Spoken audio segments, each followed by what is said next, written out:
That was crazy. I mean, I wanted the I've always wanted the Knicks to go back to the finals since '99, but I did not think that they would just epically curb stomp the Cavaliers like they did 130-93. Like, and it had got to the point where even the players from the bench that really don't play that often, like basically the entire fourth quarter was basically garbage time. It's like it's like I am so at a loss for words. It's not even funny that the whole starting lineup again was good.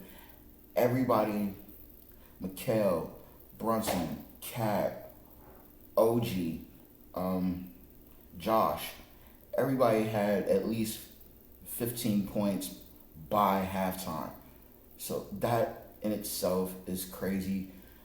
Like, but this Knicks team right now is on a different gear. Like they're they're in such they're in such a different stratosphere right now. Like if you had watched the Knicks during the regular season and said, okay, they may have a chance if they get into the playoffs, they may have a chance. But the Knicks that we're seeing now in the playoffs, they are running roughshod on people. Like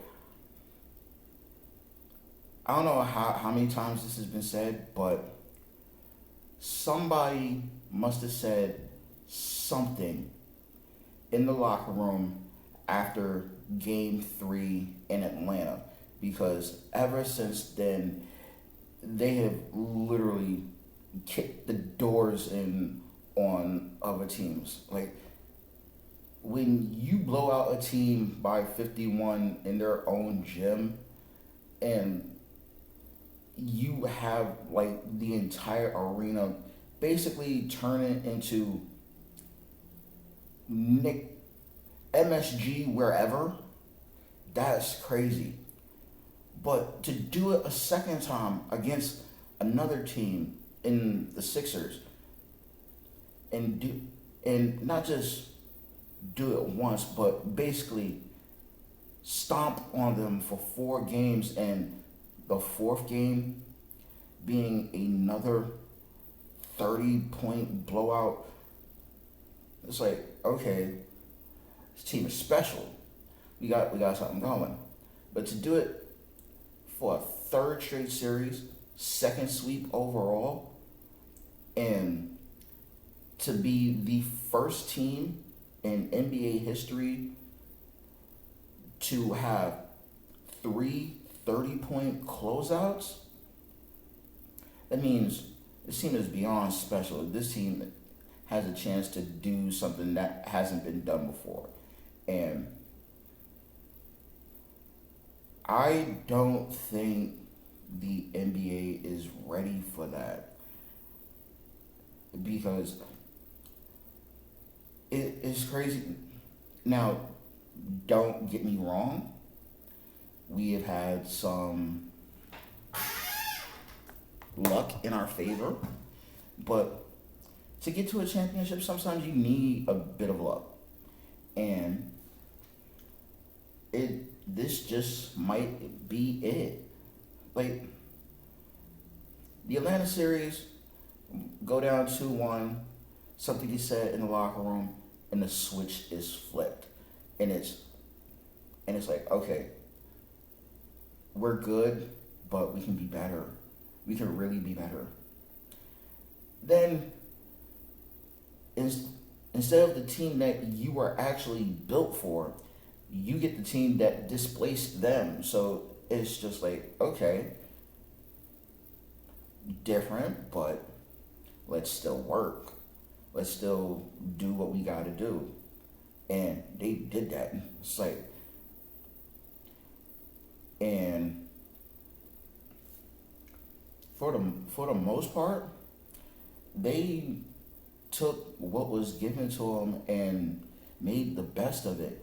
And I really think that these teams going into these series with the Knicks thought that they were getting the regular season version of the Knicks.